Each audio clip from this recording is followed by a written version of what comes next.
Alors, quelque part,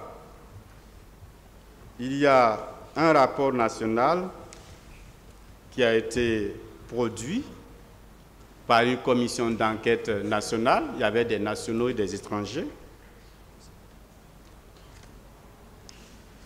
Alors, il est dit ceci, paragraphe dernier à la page 15, c'est l'arrivée et l'intervention du commandant Thiégboro qui ont probablement fait éviter le pire et qui ont sauvé la vie aux leaders, comme certains le témoignent. Il poursuit, M. Jean-Marie déclare, l'un d'entre eux a voulu me tirer 2 balles dans la tête et l'autre a dit de m'égorger pour que je sois le sacrifice de la forêt. C'est en ce moment que j'ai vu le ministre Thiégboro, dont j'ai crié le nom. En voulant s'approcher, l'un des bérets rouges a dit qu'il va me tirer une balle dans la tête. J'ai été sauvé parce que le ministre était accompagné d'une dizaine de gendarmes. D'après lui, c'est la dizaine de gendarmes plus Thiégboro lui-même qui lui ont sauvé la vie, mais ce sont les bérets rouges qui ont fait vraiment ce qu'ils voulaient en termes d'atteinte à l'intégrité physique et à la vie des manifestants. Qu'en pensez-vous? Vous parlez du rapport de la commission d'enquête nationale. Un entrain qui a été institué par le président Dadis au moment des faits, toujours, qui cherchait à s'accrocher au pouvoir. Donc, cette commission d'enquête nationale, à l'époque, ne pouvait dire la vérité au peuple de Guinée. Je pense, d'ailleurs, elle a mené toutes ces enquêtes. Moi, je n'ai pas été entendu par cette commission. Thiégboro, dont on accuse, était membre aussi. Donc, Dadis, qui a mis cette commission en place. Lui-même, maintenant, en connaissance de cause, après toutes les explications, j'ai dit ici, tu cherches l'aiguille, l'autre a son pied là-dessus. Comment on va trouver?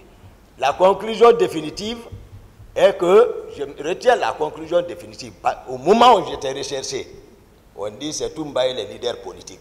La conclusion définitive. D'accord. Voilà. Mais ces propos de Jean-Marie Doré qui ont été transcrits dans le rapport n'ont pas été transcrits ailleurs, notamment dans l'ordonnance de renvoi et autres pièces à conviction de la procédure? La Cour appréciera. D'accord. Le tribunal va effectivement apprécier. Voilà. Alors, il y a un article de Jeune Afrique intitulé « Le film du carnage de Conakry », posté le 6 octobre 2009 à 16h19. À la page 4, il est dit ceci. Alors là, c'est M. Selou qui parlait. Il dit ceci, que considéré comme le plus déterminé des meneurs, Sidya Touré est violemment frappé à la tête à coups de gourdin.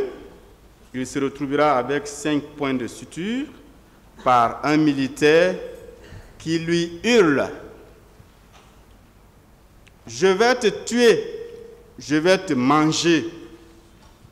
Toumba tient des propos similaires à ceux d'Alain Diallo. Un peu. Si tu continues à nous emmerder, je te tue. Si les gens de ton ethnie réagissent, je les fais tuer tous. On dit que vous avez tenu ces propos. C'est Jeune Afrique qui parle. Après avoir écouté les victimes, évidemment. Moi, je préférerais qu'on s'en tienne au PV, pas une source de médias. D'accord. C'est des confusions. Pourtant, il y a beaucoup de témoins qui font des déclarations qui convergent vers vous. Vous rejetez tout cela à bloc. Le tribunal apprécie. Hein? Alors, nous avons reçu un rapport de la direction centrale de la police judiciaire.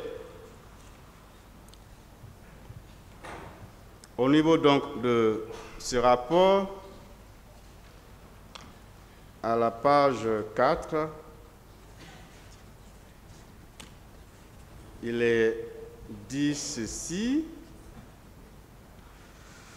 qu'il y avait 5 armes PMAK avec munitions qui ont été dérobées par les manifestants. Qu'en pensez-vous? Un rapport qui date de quand?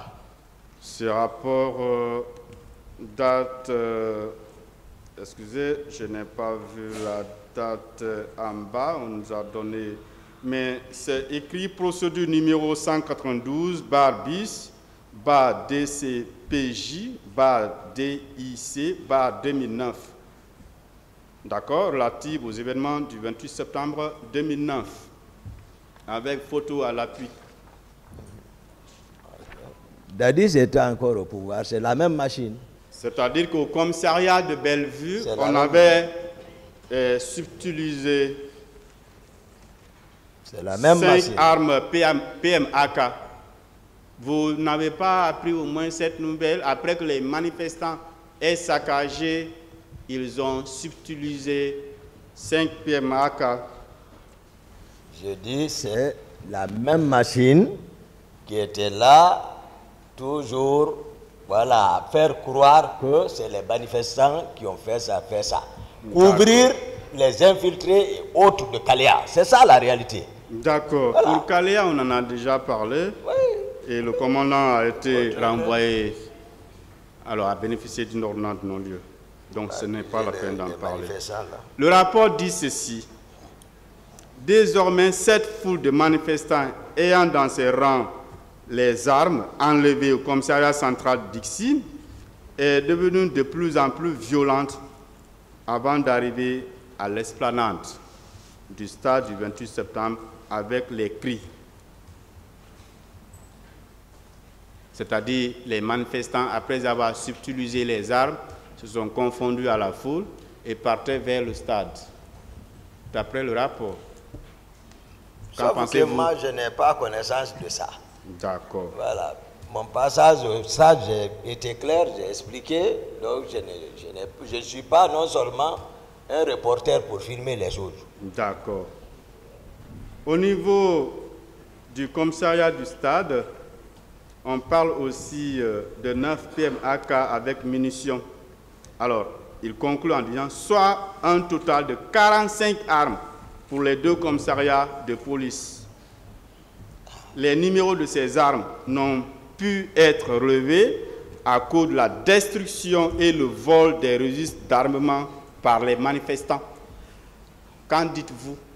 Le pouvoir là est passé. Le plan là ne peut plus marcher. D'accord. Voilà. C'est-à-dire, on dit la vérité. Tout ça, c'est des mécanismes, voilà, pour pouvoir... Donc, vous rejetez aussi le contenu de ce rapport? Moi, je ne sais pas. Je ne suis au courant de rien de tout ça. D'accord. Je vous ai dit ici à la barre que j'ai entendu le président parler ça, voilà, à travers les médias par rapport à Belleville, comme ça. Moi, c'est là-bas que j'ai entendu ça. Sinon, moi, je ne suis en connaissance de rien de ça. D'accord. Je ne sais pas comment ça s'est passé.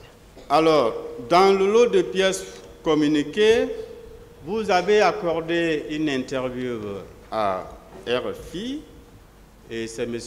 Olivier Roger qui a conduit l'interview, probablement le 16 décembre 2009, où, en répondant à une question, vous avez dit ceci.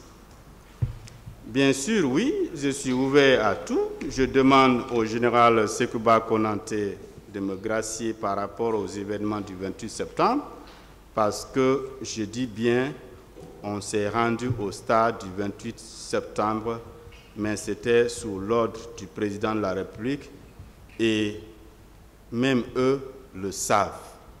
Malheureusement, l'ordonnance de renvoi à la page 17, vous dites encore que le président ne vous a jamais donné l'ordre d'aller au stade. Entre les deux versions, laquelle faut-il prendre en considération? Je préfère qu'on reste dans le PV. Les PV versés au dossier, pas les sources des médias. D'accord. Parce qu'il y a des magistrats qui ont été commis par rapport aux enquêtes et qui ont entendu toutes les parties. Nous voici renvoyés devant la Cour. Ce sont ces magistrats qui ont communiqué ces pièces, qui ont fait, si vous voulez, retrouver cette pièce dans le dossier. Et le lot de pièces que le ministère plus nous avait communiqué pour photocopier, cette pièce faisait partie. Moi, je n'ai pas été auditionné par rapport à ça. D'accord. Donc, entre les deux versions, vous ne voulez pas nous tuer, laquelle doit-on prendre en considération? Ramenez-moi dans le dossier, maître. Pardon? Ramenez-moi sur les PV. Oui, l'ordonnance de renvoi, vous avez dit que le président ne vous a jamais donné l'ordre d'aller au stade. Mais le président a dit dans son PV, ce n'est pas écrit. D'accord. Est-ce que vous avez été reçu par la commission d'enquête internationale? J'ai répondu à cette question. Non, si j'avais la réponse, je n'allais pas poser cette question, M. Toumba. Je n'ai pas de réponse par rapport à ça. D'accord.